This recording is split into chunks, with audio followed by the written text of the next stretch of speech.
s'appelle Anthony Capello. Il nous vient du sud de la France, en étant passé évidemment par la Belgique. Bon, il a beaucoup de cordes à son arc. Il travaille dans le high-tech en Israël. C'est son parcours d'Alia. Pourquoi est-il arrivé en Israël et surtout pourquoi il est resté? Restez avec nous pour avoir la réponse. Ils ont relevé le défi de l'Alia.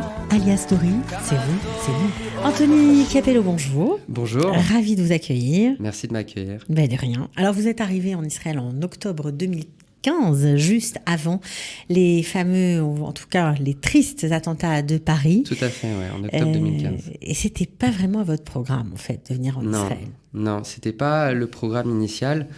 Je m'étais projeté à venir en Israël plus tôt à l'âge de la retraite. Ouais. Et puis, par différentes opportunités, j'ai décidé de venir en Israël. Alors, quand vous dites « je suis venu juste avant les attentats de Paris », est-ce que vous pressentiez quelque chose, peut-être pas de cette envergure, mais est-ce que vous pressentiez une dégradation en tout cas, ou vous sentiez quelque chose de... Effectivement, on a pu avoir différents événements malheureux avant les attentats de Paris qui ont donné quand même un signal d'alarme, mais c'était pas la raison pour laquelle quand je suis arrivé, j'ai eu une opportunité notamment de travail et tout simplement je l'ai saisie. C'est ça qui a déclenché en fait, c'est la main qu'on vous a tendue. C'est une main qui m'a été effectivement tendue et comme on est dans une famille aussi assez sioniste, voilà, c'était plutôt un bon mélange et donc j'ai pris mon courage à deux mains et vous êtes venu. Et je suis venu en Israël. Alors famille sioniste, c'est le moins qu'on puisse dire parce que je crois que votre père a vécu ici. Alors non, c'est ma mère. Votre mère et son père à elle? Exactement. D'accord. Mon grand-père, ma grand-mère et ma mère ont fait leur alia à la guerre, suite à la guerre des 6 jours. Ils sont restés 4-5 ans. Okay. Et ensuite, malheureusement, ils ont dû rentrer en France. Donc, j'ai toujours baigné dans fantasme d'Israël, c'est ça? Le fantasme d'Israël. Les pionniers. Exactement. Et les histoires qui les accompagnaient lorsqu'ils étaient ici en Israël. Ouais, j'imagine que ça a dû vous faire rêver quand vous étiez petit garçon. Exactement.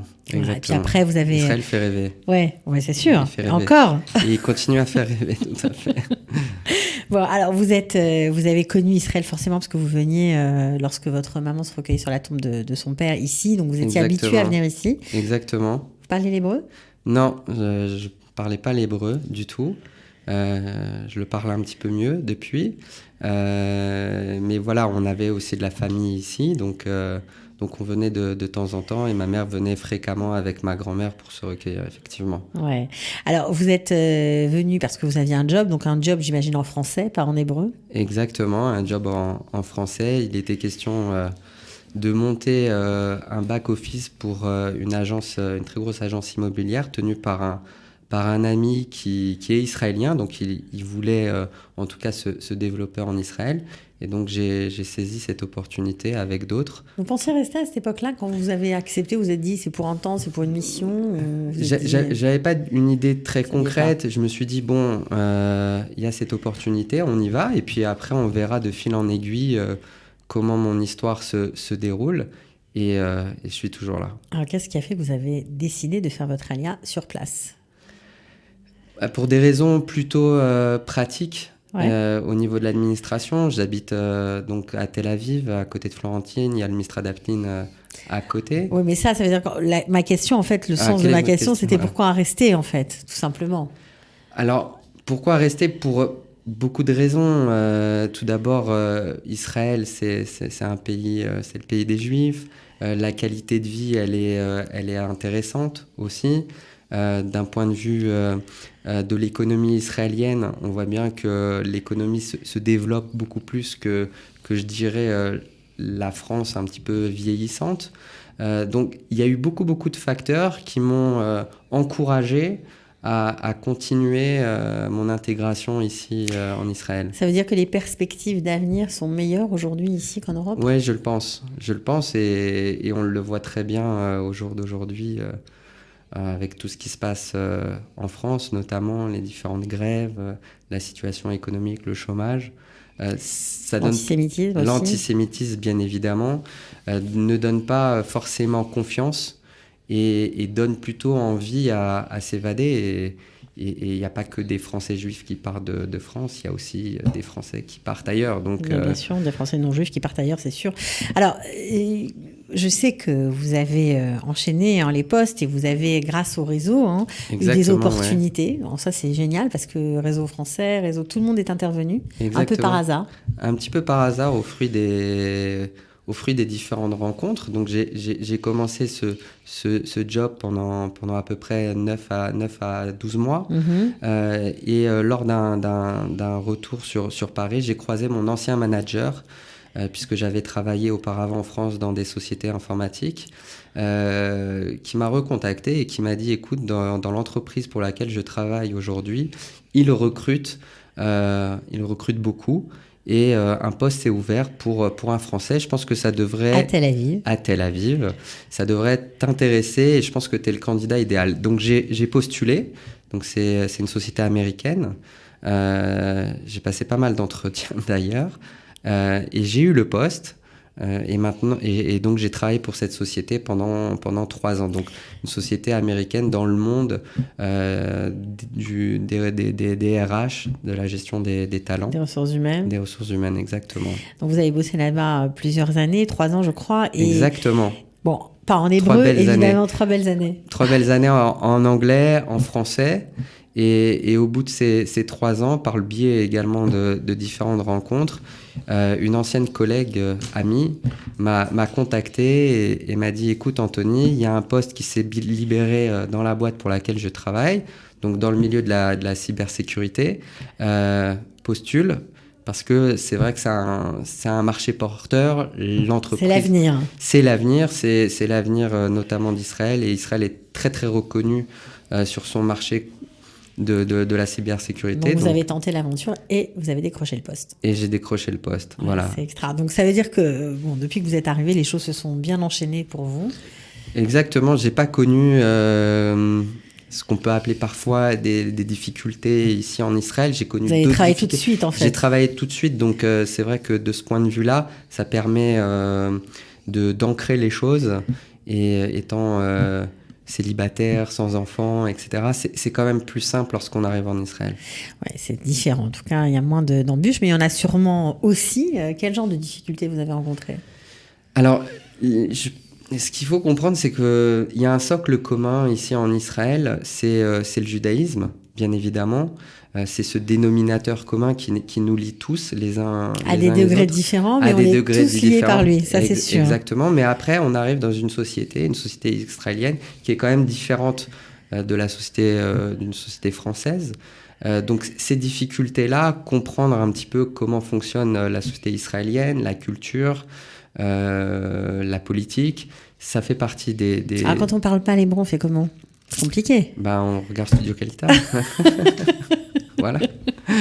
Comment on fait ? C'est comme ça que vous faites ? Ça vous aide ? Bien sûr. C'est vrai ? Ça m'aide. Et puis, on s'appuie aussi sur les relations qu'on peut se faire ici en Israël. Donc ça fait partie des difficultés. Et puis l'autre difficulté, c'est aussi d'être seul, de pas forcément avoir toute sa famille, ses amis qui sont restés en France. Donc ça, c'est quand même un petit peu lourd parfois. Mais on s'accroche quand même. On s'accroche. Vous n'avez pas envie de... même si ça vous a peut-être traversé l'esprit, mais... Effectivement, ça traverse l'esprit, mais voilà, moi, je le dis souvent, je suis dans le bon train. Et il va falloir m'éjecter du train pour rentrer en France. Donc, il ne veut pas partir. Non, Carcia, comme on dit. Je suis là et je ne bouge pas. Ouais. Alors, vous aimez, j'imagine, l'atmosphère de Tel Aviv. C'est ce que tous les jeunes disent. Oui. Que c'est une ville fantastique parce qu'on peut y faire la fête 24 heures sur 24. Exactement. Et non, c'est une ville formidable. C'est une ville qui est reconnue dans le monde entier. Pas que près des jeunes. Tous les gens que je rencontre ici qui viennent en Israël rêveraient de prendre ma place en réalité, je pense, et de vivre ici en Israël et à Tel Aviv. Mais c'est vrai que la qualité de vie, elle est incomparable par rapport à ma précédente qualité à Paris. Ça vous a changé, Israël ? Oui, ça change. On évolue forcément avec le temps, on voit les choses de manière différente, on grandit. Oui, on prend beaucoup plus de maturité, je pense, en étant en Israël et en étant aussi seul. Ouais. Ouais. Alors, Je suis très heureux d'être ici. C'est vrai, oui. Et puis en plus, vous m'avez dit que vous profitez bien de tout ce qu'offre Israël, cette ville. Et Tel Aviv, ouais, tout à fait. La plage, vous faites de la boxe. La plage, la boxe, oui. C'est une ville aussi. Le temps est idéal pour pouvoir faire des activités. Donc pas aujourd'hui alors. Non, pas aujourd'hui malheureusement, mais il faut bien qu'il pleuve de temps en temps. Ouais. Il faut bien sortir les vestes de temps en temps qu'on a gardées dans le placard. Mais oui, la qualité de vie est intéressante. Donc, ce qui nous permet de varier toutes les activités, qu'elles soient sportives, culturelles. La nourriture est vraiment exceptionnelle aussi. Donc, il y a vraiment beaucoup de choses à faire à Tel Aviv. On ne s'ennuie pas. C'est un petit peu le centre du monde. Il y a certaines personnes que j'ai eues à ce micro qui m'ont dit ici, on est des juifs libres.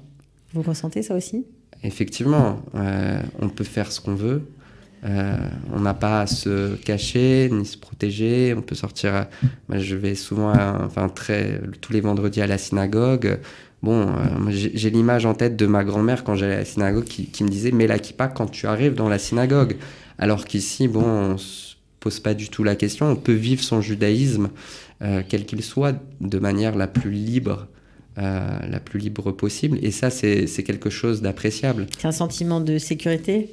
Alors effectivement, il y a un grand... Malgré tout ce qu'il peut y avoir autour d'Israël, ça paraît même paradoxal parfois. Ça paraît paradoxal, on se sent en sécurité, mais on le sent vraiment, et les gens qui viennent ici, même les touristes, le sentent. Donc effectivement, de ce point de vue-là, c'est quand même un point très très important. Mmh. Les gens sont bienveillants. Les gens sont bienveillants. Bon, apparemment, vous avez l'air content. Alors, je suis très heureux. Je suis très heureux.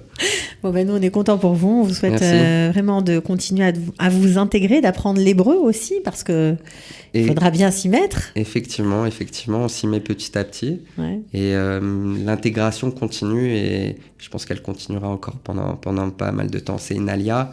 L'alia, il n'y a pas forcément de plafond. Donc, on fait que de monter. Eh bien, alors, continuez de monter. Merci beaucoup, en tout cas, d'être venu et de nous avoir raconté votre parcours. À bientôt. Et très bientôt. Voilà. Ciao. Au revoir. Ils ont relevé le défi de l'Alia. Alia Story, c'est vous, c'est nous.